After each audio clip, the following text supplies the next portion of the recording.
Hey YouTube, it's Chris from Universe X again, keeping it rolling with these Clash of Fate compilations. Was say previews, not full reviews because not everything's out yet.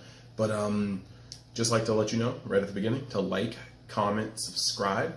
The link to the page I'm looking at will be below, and of course, like the previous videos, we're gonna have the cards over to the side. So, in this video, we're going to go over the green cards and the black cards, and that should have us all caught up, minus the SRs and the secret rare from Clash of Fates. And past that, I think the next video I'm going to do is actually the green from both the starter deck and set 6. So keep an eye out for that. I'll probably try to record it and put it out tomorrow. So, hopping right into it. The first card we're going to go over is the leader for green, Son Goku. Auto Burst 2. When this card attacks, you may choose one green card in your hand and place it into your drop area. If you do so, draw 2 cards. When your life is at 4 or less, you may choose up to 2 of your energy, switch them to active mode, flip this card over. And then his backside, pause. Auto Sparking 5. When this card attacks, draw 1 card. And if a Krillin is in your drop area, this card gains plus 5,000 power and double strike for the duration of the turn. First and foremost, we got a couple of things. One, this card is going to accelerate your deck super fast without any drawing, without any drawing outside of your draw for turn your leader. If you think about it, any turn he's awake, you're drawing 1 card, you're bursting 2, you're drawing 2. That's 5 cards. You can only use the front side's ability you can only swing with them 5 times and use that effect before you're halfway through your deck with nothing else. His backside is just going to draw you once per turn, so I think it's good. It's going to be good to fill up your spark and get that Krillin in the graveyard, things like that, early on, and then try to awaken before you just completely blow out your entire deck. Of course, flavorful. Krillin dies, he turns Super Saiyan, so it's cool that he gains double strike and plus 5,000. We've already talked about in previous videos leaders that gain 5,000 attack power and are able to just kind of go in. And so, past that, we're going to move on to the next one. Hyperspeed Son Goku. When you play this card, you may choose up to 2 cards from your life and add them to your hand. If you choose to add 1 or more cards, this gains plus 15,000 in critical. It's a 3-drop, so it's part of that same old rotation. It's just that before, I believe they had, I want to say they had Namekians for it. There was the TP Kaioken Goku for yellow, Time Injury, I don't know, whatever it was, for black, Digging Deep for red. Yeah, so and then blue had Tapion, so I'm pretty sure that green had a Namekian, and this is just pretty much the non-Namekian version of that. It's not locked to any sort of leader, and honestly, it's probably going to be a really cool foil. I just like Kaioken Goku. Moving past that, we've got Fledgling Duo Son Gohan. Barrier. He's a 2-drop, 5k, he's got Barrier, and reduce the energy cost, or permanent, reduce the energy cost of a Krillin, or of Krillin cards in your hand by 1. So, you put this guy on the field, and you can just start putting out Krillins. The cool thing is he's got Barrier, and he doesn't have one of those clauses like, Whis from TOP, where you can only have 1 of them. So you can put 2 of these guys on the field and start spitting out discount Krillins. And I know you may not find space, but again, I'm not really looking at competitive play. I'm more looking at sealed and draft. Next, Vegeta Fully Recovered, 4-drop, 2 green, 2 colorless. Auto, when you play this card from a drop area, this card gains dual attack for the duration of the turn. Auto, when this card attacks, choose up to 1 of your opponent's battle cards with energy of 4 or less and KO it. So it is cool. He will come out as a 20k, dual attack if you world peace him, bring him back with some other cards we're going to talk about later. And then he also is able to KO something upon coming in. So it's just one of those old good value cards. Tactical Victory Vegeta, 2-drop. Now this one has me super excited. Auto, when you play this card, choose up to one field card in your opponent's battle area and place it into the owner's drop area. So after this long, we finally have something to get rid of your pesky M2s, your ridiculous Planet Vegetas. This is a very, very, very good card because we haven't had any ways to interact with field cards before. And I really do feel like this is a step in the right direction. I wish it was black, but I do think it's a step in the right direction. Ever Expendable Bulma. She is the super combo, but she is interesting because she actually allows you to use her if you're a green Sand or a Shenron. So there's kind of some differences that you can kind of roll with that. Moving forward, Persistent Assault Krillin. 4-drop barrier. Auto, when you play this card, draw a card. Permanent, if your leader card is green or black, this card is in and this card is in rest mode, your opponent cannot attack leader cards.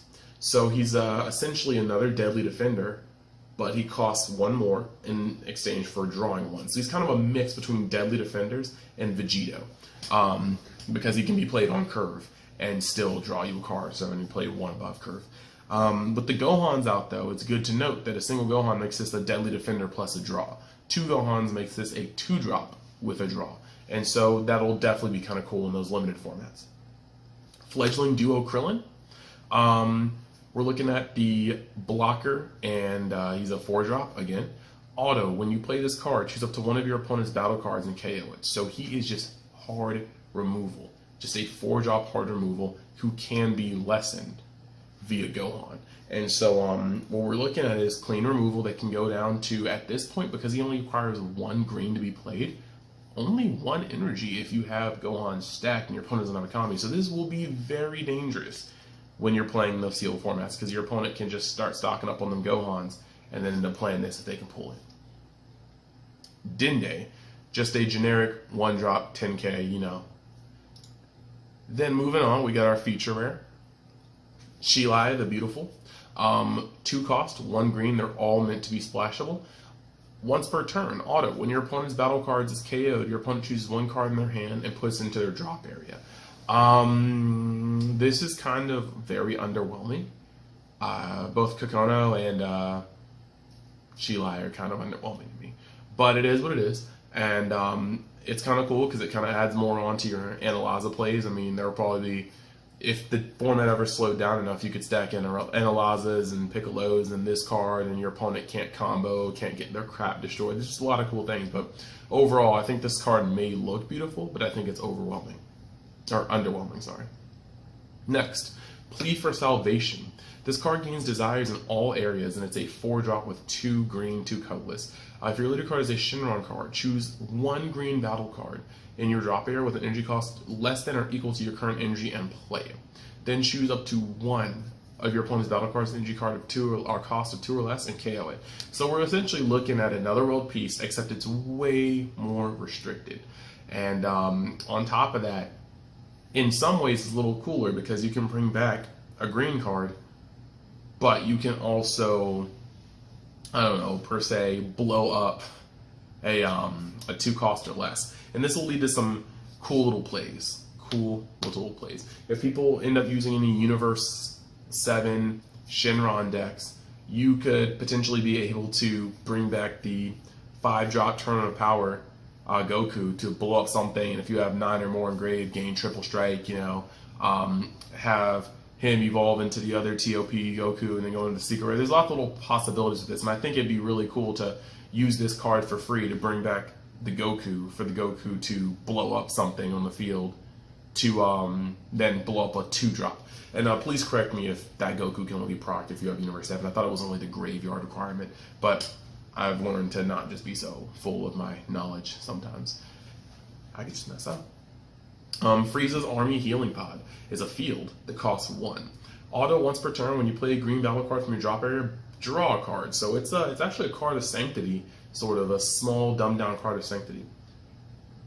Then activate main, 2 green, 2 colorless. Place this card in your owner's drop area. Choose up to 1 battle card with an energy cost of 4 or less from amongst them, and put it into your play area. You can literally see Vegeta on the card art. You can literally see him on the card art. You know what this is for. It's that 4-drop. They want you to chain up those. But this is a very interesting look. You can put this engraved room back up. Kami's Power, Piccolo. There's so many little applications you can do with this, and I think that makes it automatically high up on my tier list. Then you've got Preemptive Strike. Counterplay. If your leader card is green and the battle card your opponent is playing has an energy cost of 4 or less, it is placed in its owner's drop area instead of being played. This is what we've been looking for a long time. Counterplay that affects the board in positive ways that is not yellow. Now, granted, you could just have yellow-green. The color combination is not unheard of, and there's a lot of stuff to work with this time. And yellow-green could probably have some really potentially good things with Nimbus, Solar Flare. Yeah, or you can choose a green leader and play yellow-green and have Nimbus and Preemptive Strike. And there's so many little combinations you can do, but I actually like the fact they're starting to put in other counterplays, and this one's a really cute one. So moving on to black this time. We're going to start off with Purunga. I mean, that's not going to be what it says at first, but Dragon Ball. Permanent. This card cannot attack. Activate main, switch this card to rest mode, choose up to 2 Dragon Ball cards from your deck or life, and add them to your hand, shuffle any areas that have been looked at. When there's 7 Dragon Balls in the graveyard, Dragon Ball cards, you can take a Desire card from your drop area, add it to your hand, and flip this card. So just like the Dragon Balls we got from the starter deck. However, once it flips over, we've got a permanent. This card cannot attack. Activate main. Once per turn, you can draw a card. Choose the Desire card in your hand with energy costs are less than or equal to your current energy, or remove 7 Dragon Balls. Choose 1 battle card with energy costs less than or equal to your current energy from your drop area and play it. Then flip this card over to the end of turn. So the part that kind of kills me about this is that it's literally the exact same as Shenron, except for instead of going for game with its ult, it just plays World Peace again. So in the set for sealed and draft, it may be cool, but outside of that, it's literally a worse Shenron unless I am seeing something wrong, and that makes me sad, but we gotta move on. Next card, No Escape Son Goku. 1 drop, Deflect, you already know. And when you play this card, draw 1 card. And players cannot use non-keyword skills to return battle cards to the battle or from in the battle area to their own hands during the turn for the duration of the game. So this card is literally, it's not useless, but it stops Flute. Flute's at 1. It stops a couple other cards, but it's not stopping Swap. Oh. I'm sorry, that came out of nowhere. So, it's not stopping Swap. It's kind of a weird card. I'm sure it'll have its niche later, but for now, just kind of chilling. Then you've got another copy of the Dragon Balls. Just another copy. So if you missed all the foils this time around, maybe you'll get a better, chance with a lower card set of getting your foil Dragon Balls. Wish to Purunga is the last card in the set, other than the SRs and the SCR.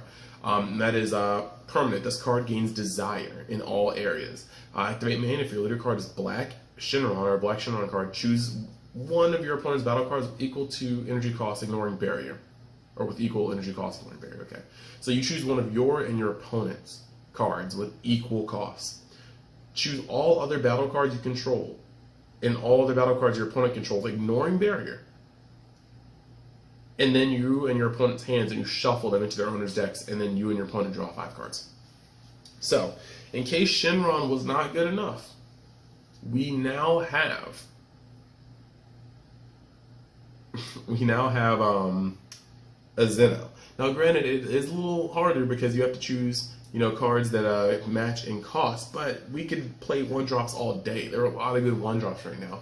So I have a feeling that a deck could run 1 to 2 of these and it still be live when it needs to be. So and sometimes that could really not be fair. I mean, your opponent has like basically a 1 and done. They played a 1-drop, got an effect, and you have like a 1-drop that takes a life and gains an effect, and you shuffle everything else back and then go in. So there's a couple of things that are just funny about it. But that being said, that is actually the end of this review, preview, compilation. And like I said before, Be sure to like, comment, subscribe. I'm always open to suggestions. Let me know what I can do better. There is a link to all this stuff right down here, as well as the notification bell, which you certainly should press. And other than that, like I said, tomorrow I'm going to try to get out the green from the starter deck, as well as the green from the set they've released so far. Thank you guys for watching. You have a great night.